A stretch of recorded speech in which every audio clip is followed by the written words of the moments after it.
practices I have is every morning I get outside and I take a walk by the Brandywine River.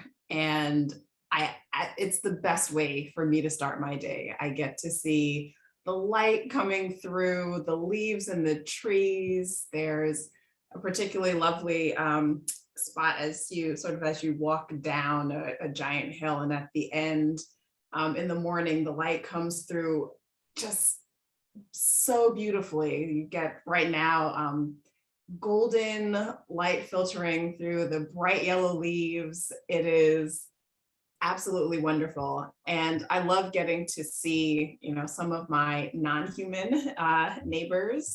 Pete the heron is out there, and I get to say hi every now and again. And in the spring times, getting to see the ducklings and everything. It's one of my favorite places and things to do in the Highlands community. And I don't know all of the names of the our four-legged dog friends that I see, but as you walk and you walk around the same time, you kind of say hi to everyone, and there are certain folks that you get to know and remember, even if you haven't had a long conversation with them. But one of the best things I found for the neighborhood for me.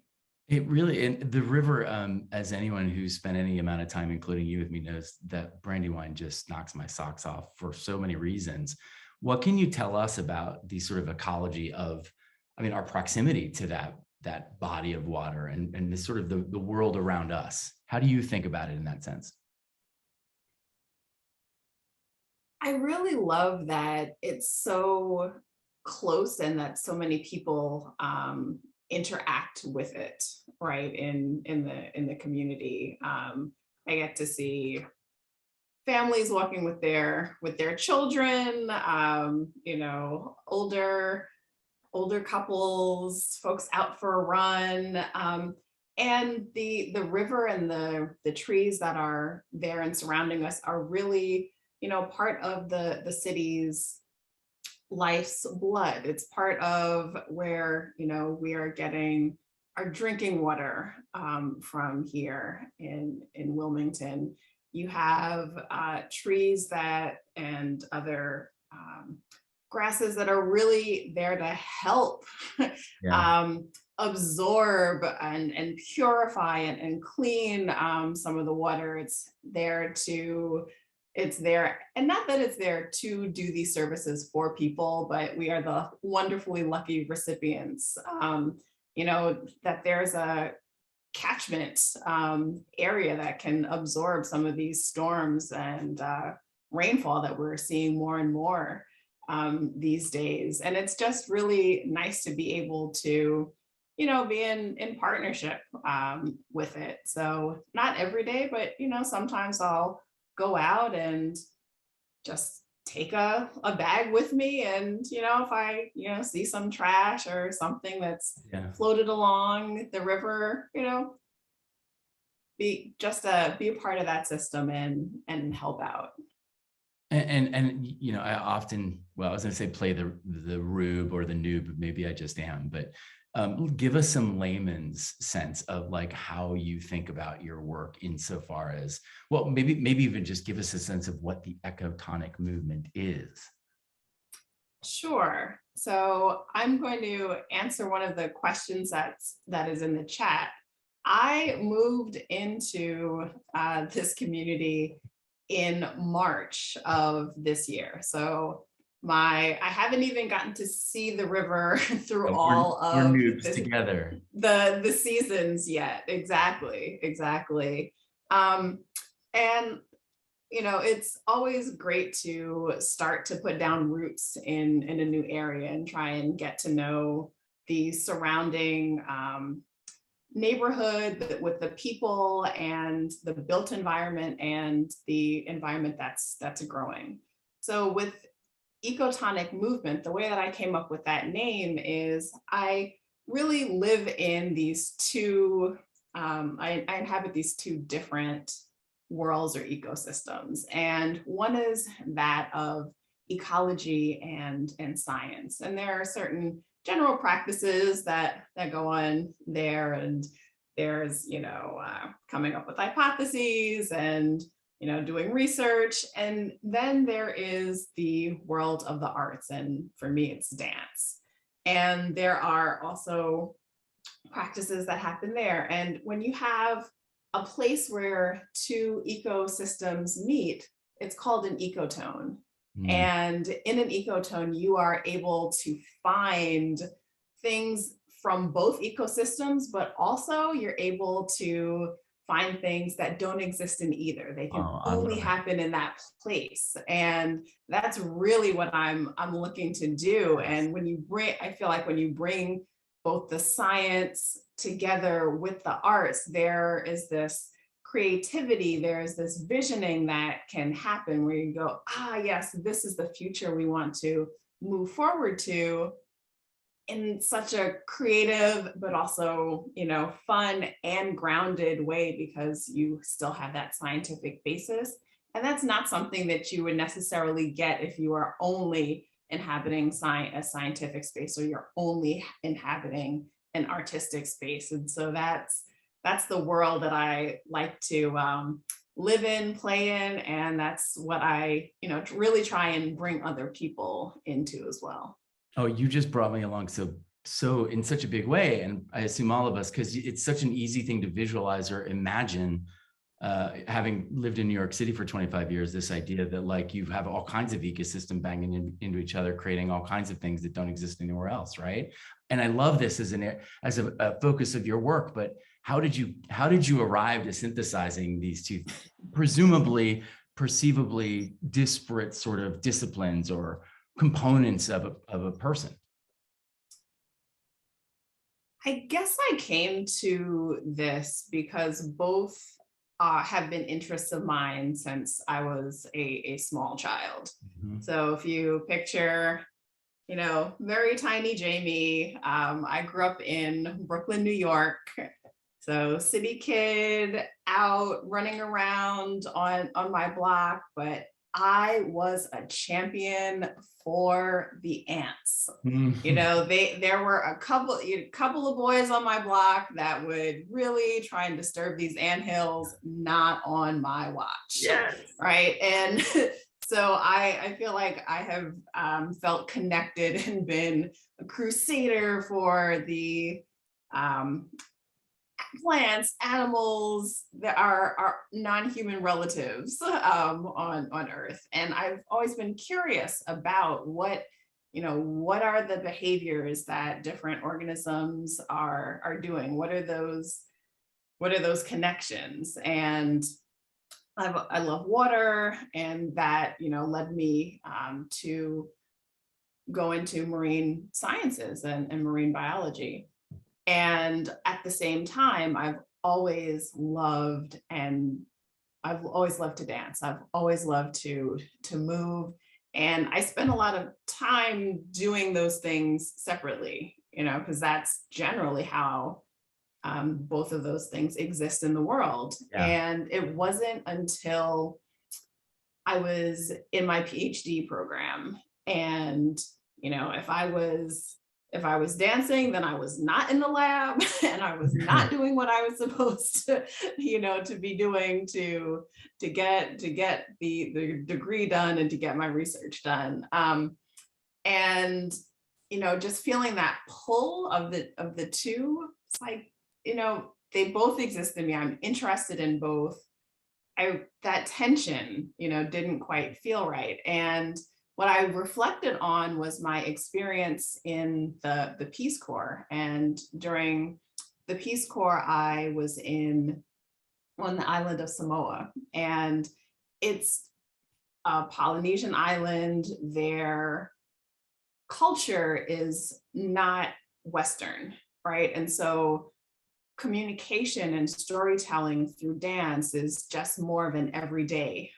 It's just, there are people that are dancers, but everybody dances Yeah. because it's just part of things. And you have storytelling about, the seaweed and about how you can interact and what different organisms do, but also cultural stories. And it's like, that is an interesting way to look at things. So everything is not separate, right? And I started to think, how can I make things how can I put things together? Who in the US is doing something? And so I have been able to find those places and spaces that are integrating the science and dance, like working with the Dance Exchange, which was founded by Liz Lerman, who received a MacArthur Genius Award, and that helped her found her company. And she has been interested in taking content, and often scientific content, and putting it into movement. So learning with them in those practices. There are groups like the Superhero Clubhouse, who are they're an eco theater group, and they work really closely with scientists as they are writing musicals. The first one I saw was called Salty Folk, musical about the oysters in New York Harbor. It was just so delightful. I knew I had to work with them. And I've gotten to actually help write and produce and sometimes perform musicals with those folks as well. So thinking about, okay, how am I going to put those two together? Where can I find other people that are interested in doing this as well, and making that happen? Oh, it's so great. If you could talk us through some of these, as you describe on your website, engaging performances and workshops grounded in science. And you mentioned already the National Water Dance. Some of the others are that you mentioned are the Dance of the Wind and the Fairweathers. And I know you just had an event, or I guess moderated an event at the Delaware Art Museum. Give us a sense of what folks are experiencing at these gatherings, and how you sort of manage or guide, or I don't know, I bet you have a better verb for how you lead people through the experience. Facilitate, to create spaces. So how do the arts support our environment, and how do you relate it into your dance? I think I will be answering those questions. Yeah. Yes, they are very related. So if at least some of you all wouldn't be too frightened to join, I'd love to ask a question, and that being, can someone tell me what some of their first memories of water are? A memory that you have of your experience with water. And you could either raise your hand or come off mute, or type something in the chat. You're Charlie, I'll unmute you. There you go.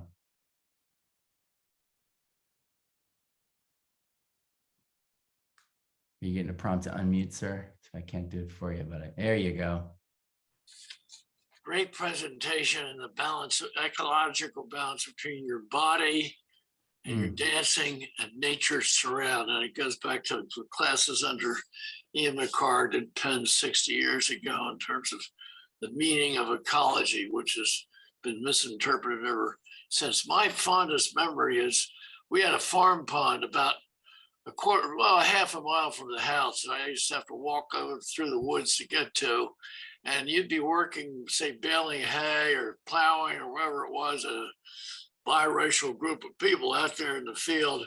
It's super hot during the summers around here, Jane, I assure you. I mean, you're up in 100 degrees, and go over that half mile or whatever it was and dive into that farm pond, which was all spring fed. I mean, you're a dish body.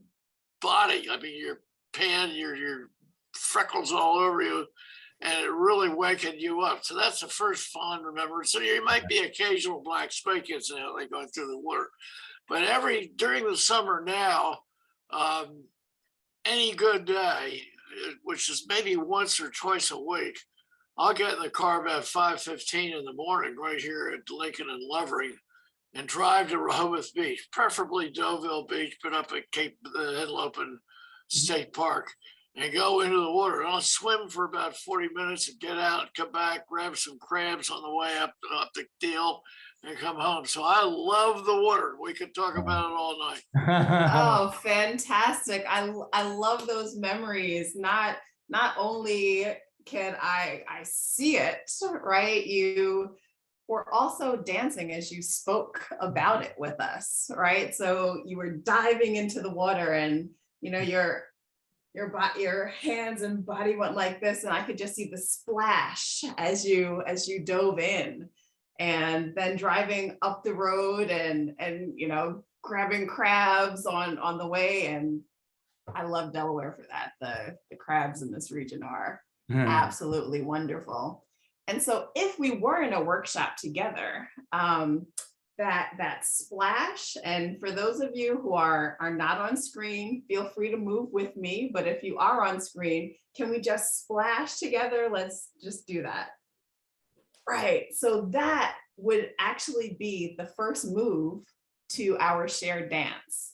And as we are doing this, it reminds us of Charlie's story. So we're remembering with him. We now have some of that shared experience in our body, and we are starting to remember the relationships that we have with water, right? I really love starting and grounding with people's personal experiences and stories. And then we can go ahead and we can start, you know, talking about the combined sewer overflow and the systems that we have in this built environment in Wilmington. And you've already had this positive association, you're already connected to water. And so as things are getting maybe a little more scientific, you're bringing yourself to those things, and you can see that relationship between you and what's going on in your environment even more, because you've experienced it, you've talked about it, you've moved with other people. And so that's an example of some of the workshops and community building that I like to do.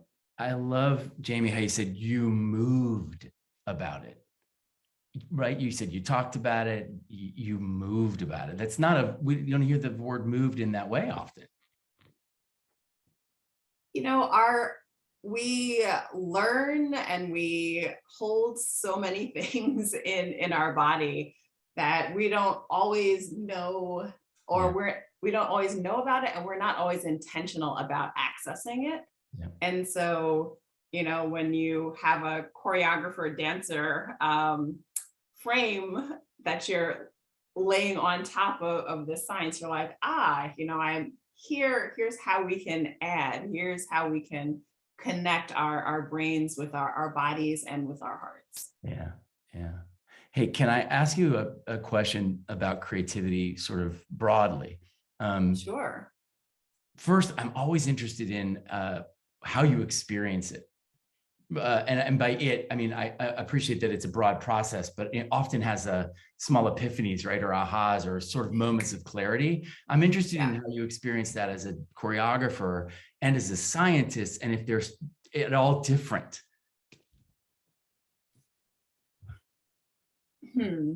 I don't know that they're different anymore for me.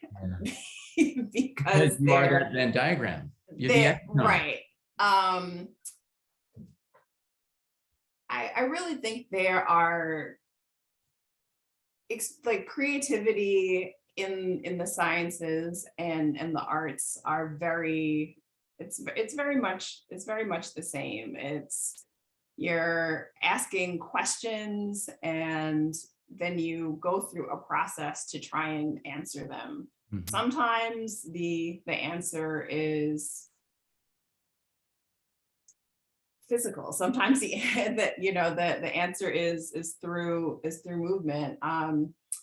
And what that looks like in science, what that spark or leap is, it feels the same. I think when you have that aha moment, and I feel like we've all experienced aha moments in different venues where you have the, oh, now I've actually learned how to bake this bread. This recipe now makes sense. Oh, I am thinking about food systems, and I've had some, the neurons have fired, and I've made some connection that lights up.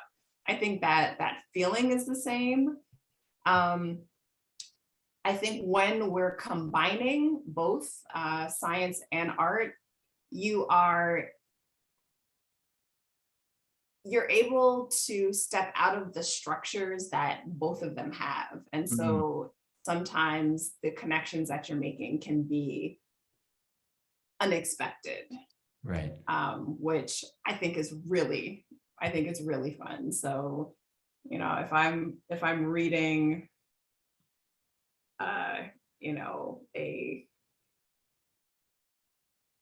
if I'm reading a book, I'm reading a lot about no-till no-till farming, and how one might go about doing that, and its benefits. But I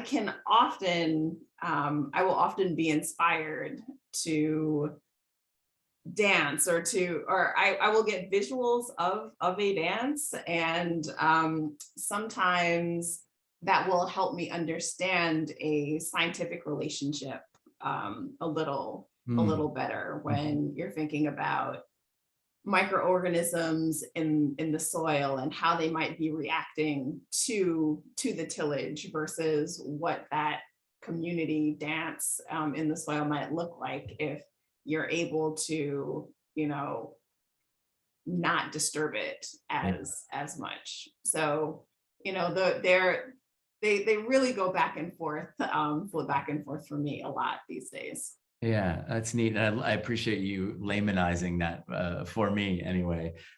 How do you think, or what would you share with us around this sort of like the imperative around climate action for us, for the people on this call, for the people in this neighborhood? Not the imperative, but like, what action would you prescribe? How would you have us move? So what I would love to have you guys do is think about your own Venn diagrams, right? What are the spaces that you inhabit? How do they intersect with the environment that we are living in? And so what is exciting to you? What do you love to do? And where do you think you might be able to make change and make a difference? I think it's really important that we understand that the topic, the issue is huge. We can't, work down things like a to-do list where we have to complete one task before we move to the other. Everybody moving and working in the spaces that they love, in the spaces that they, in places where they have agency, is what's going to get us to the place that we want to be. The other thing I will say is, what is your vision of the future? Like, what would you love for that to look like? And, I think if you have that vision, it can be energizing as you're doing somewhat harder work trying to get there and to move into that space. You're good. Jamē, you're like monitoring questions in real time. And that's one I should have asked up top, which is, how did your journey lead you to this neighborhood? So I came to Delaware in 2017 to work at the University of Delaware with Delaware Sea Grant as their environmental social scientist.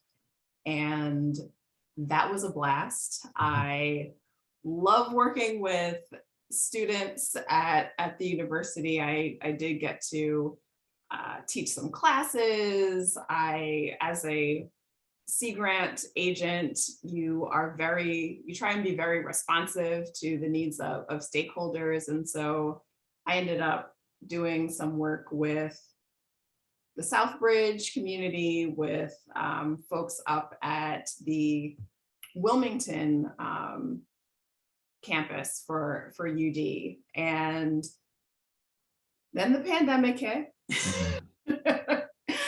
And made a couple of shifts, and I started my job that I have now at the Alliance for Watershed Education, which is a coalition of 23 environmental education centers that are along the Delaware River watershed. And I'm the managing director there, and you need to be living in the watershed.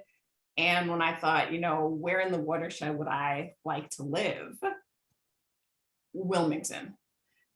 I had great friends here already.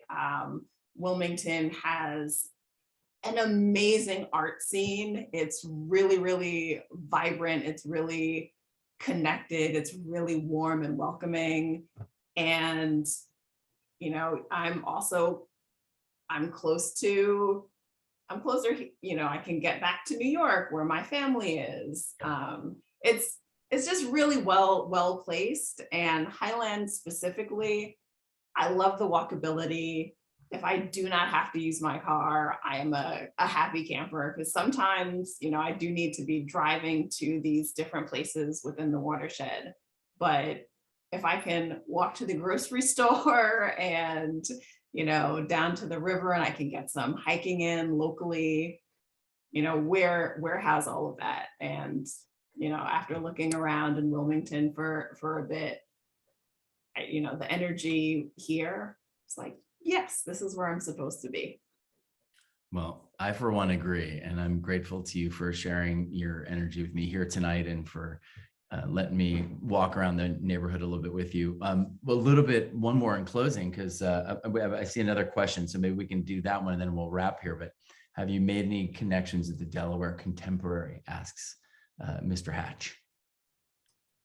I have not made huge connections with the Delaware Contemporary. I probably have worked more with folks at the Delaware Art Museum, but I am on the advisory council for the Partnership for Arts and Culture, which is under the community engagement umbrella at the University of Delaware. And there are folks at the Delaware Contemporary who are in that ecosystem and part of that group. But if you have ideas about people I might want to chat with at the Delaware Contemporary, I would love to expand my connections and continue to root here. More ecosystem. Yes. More ecosystem. And Dennison, we look forward to seeing your water dance, sir. When can we see you perform and or engage with your work? How do we keep up to date with you, Jamē? So you can follow me on Instagram at Ecotonic Movement. There right now, welcome to the holiday season. Not exactly sure when I will be performing next, but announcements and things will go out there. You can also, if you're looking to connect with me, you can find me at ecotonicmovement.org as well. And yeah, I'm around. I am definitely in the area.